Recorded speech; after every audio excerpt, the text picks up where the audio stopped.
Ayun naman, binigyan ko kayo ng pinakamagandang host. May asin pa. Kili-kili. Thank you. Good morning. Ngayon ay magpapasko na, ilang araw na lang. Maraming salamat sa inyo. Thank you very much to each and everyone. Thank you for delivering services to our people. In a big organization like ours, it will never be perfect. But through the leadership of your director, Dennis Biahe, siyempre, aalisin natin yung mga bulok na kamatis. Sa isang kaing ng kamatis, isa lang ang mabulok doon, hawa-hawa na lahat yun.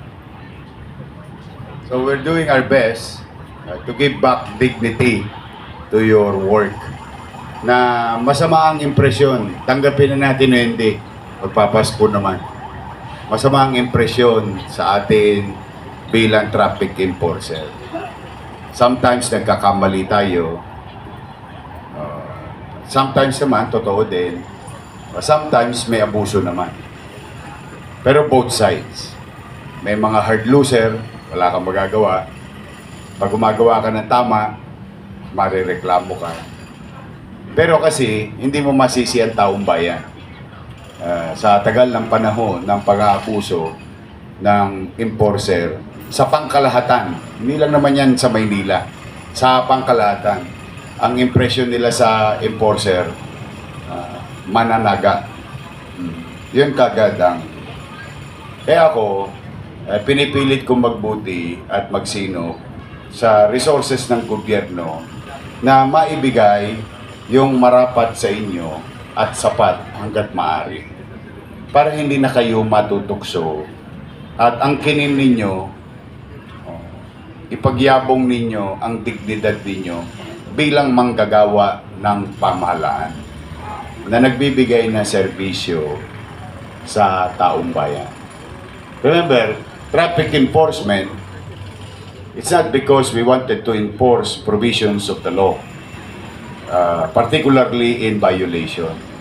There is other side of traffic enforcement. Service to others. Nasira, nangailangan ng tulong, aksidente. Naalala niyo yung nung nag-mayor ako nung una? Doong panahon ko lang na yun nangyari na ang traffic enforcer nangahabol ng magnanakaw. Hindi naman niya trabaho yun. Ang trabaho niya, habulin yung tumatakbong motor na violators o tumatakbong driver na violators. Pero dahil siguro tumaas ang moral niya, pati magnanakaw, inabol niya. Meron pa tayong isa, di ba, yung isang enforcer naman na sumampapasak yan. So yung sabihin, we can go beyond our scope of work giving services to our people. Sana matutunan natin yung mga magagandang leksyon.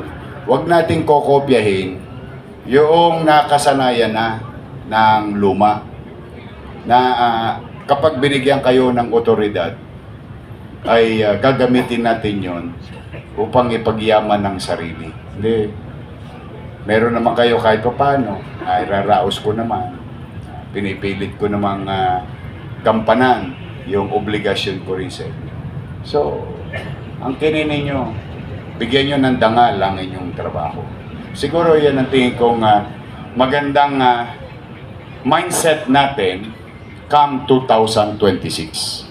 Para unti-unti maibangon natin ng puri na ang taong nagtatrabaho sa gobyerno ay hangad magserbisyo sa tao. Yun, tulungan ninyo kung ibalik yon sa puso at isipan ng ating mga mamamayan. Na kapag nakakita sila ng taong gobyerno, across, no? Nagkakalkal ng imbornal, mga DPS, engineering, and so on and so forth. Hanggang doon sa opisina ng mayor. Na kapag nakita nila tayo, tayo yung hope na inaasahan nila. Tayo yung pag-asa. Tayo yung pag nakita nila, ay andyan na, ayan na yung solusyon. Ilagay niyo yan sa puso't isipan niyo sa 2026. Ilan sa inyo, gumulong na ang ulo. Huwag niyo nang hintayin kayo yung susunod. Huwag na, hindi naman kailangan. Mahirap ang buhay. Pero ang pera nawawala, ang pera dumarating. Pag ang dangal nawala, ang hirap ibangon ng puri. Kaya yan ang mensahe ko sa inyo, galingan ninyo. I continue to believe in you. Again, our organization is not perfect. We are human beings, tend to make mistakes. Maaari tayong magkamali, tao lamang. Sabi ng mga akla lang, tao lang, di ba? But, yung pagkakamali, hindi natin pwedeng abusuhin at paulit-ulit natin ginagawa ang pagkakamali. Sabi ni Einstein, don't expect different results will come to you tomorrow if what you did today is the same as yesterday. Naintindihan nyo? Ako rin hindi. English eh. Tatagalogin na. Huwag kang aasa na may bagong mangyayari sa iyo bukas kung ang ginawa mo ngayon ay katulad ng kahapon. Kung ang kinopya natin kawalangan, ang ginawa natin ngayon kamalian, at ginawa mo muli, walang bagong resulta sa kinabukasan. I believe in you. I believe that you can do the job. And I will continue to believe in you. So, Merry Christmas. At ipaalala ko ang binili ng mga matatanda natin, ang diwa ng Pasko. Pagmamahalan at pagbibigayan. Ipakita natin ang pagmamahalan. Kiss mo ngayon nasa tabi mo.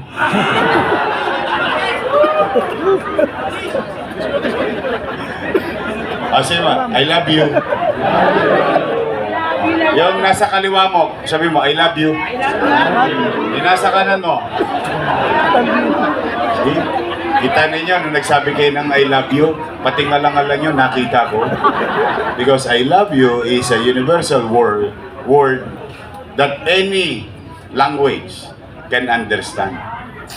Kaya when you smile, it's also sending a message, you're welcoming another human being nearby or near to you. See, that's why, mas maganda kita ninyo. Minsan di natin nasasabi yan sa ating magulang. Di natin yan nasasabi sa ating anak. But that simple three words may trigger the science of human body.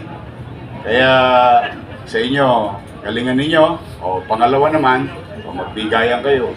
O paano pagbibigay?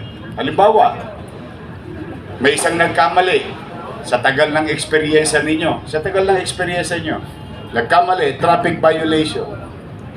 Oh. Mano ba, habang nag-uusap kayo mukha naman totoong nagkamali lang. At hindi naman na tulongges na nagkamali na matapang pa. Maraming ganun mali na matapang pa halimbawa ay mababang loob. Ay talaga naman halimbawa may importante siyang puput. Malaramdaman nyo naman yun pag nagkakausap mo ang tao. Imbis na hinga mo ng maling handa,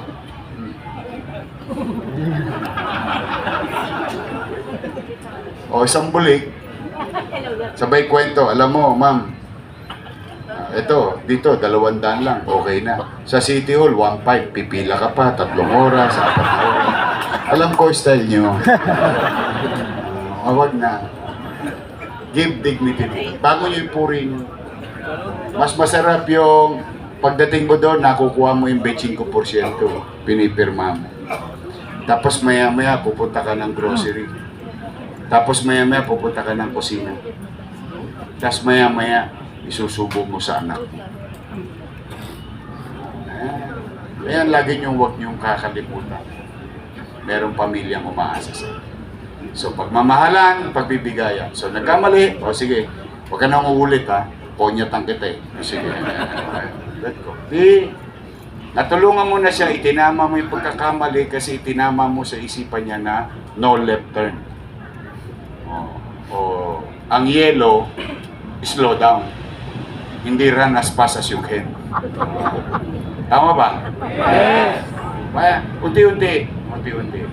Tulungan natin ang ating pamayanan. So, sa ating mga parking boys, traffic enforcer, ito may regalo sa inyo ang inyong direktor sa tulong ni Paring Willie. Palakpakan niyo sa mabuti na lang, maraming lamang bigas yung tiyan, Willie. Pwede pang burikiin. Thank you, Willie. Thank you.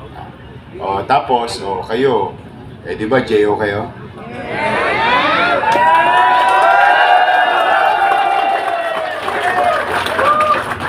Ang hinang uri nyo naman pagka hindi nyo pa nabalitaan yung announcement ko last Monday.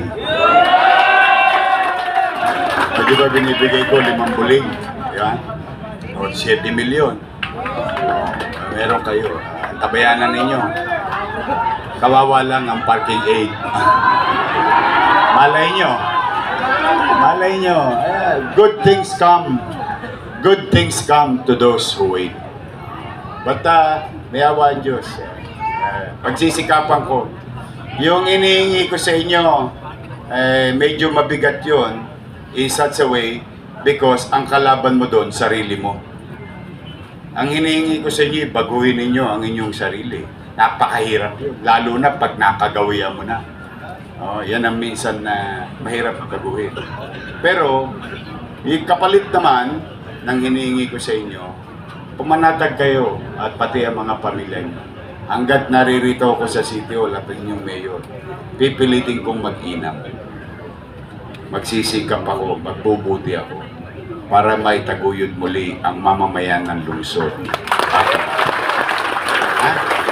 Merry Christmas! Happy New Year! Happy New Year! I love you. I love you! Kita nyo, nag-iitihan na naman kayo. Sige, mag-iingat kayo at pagpalain nawa kayo ng buong may kapal. Ang wish ko, maging malusog kayo sa 2026. Manila! God first! Thank you.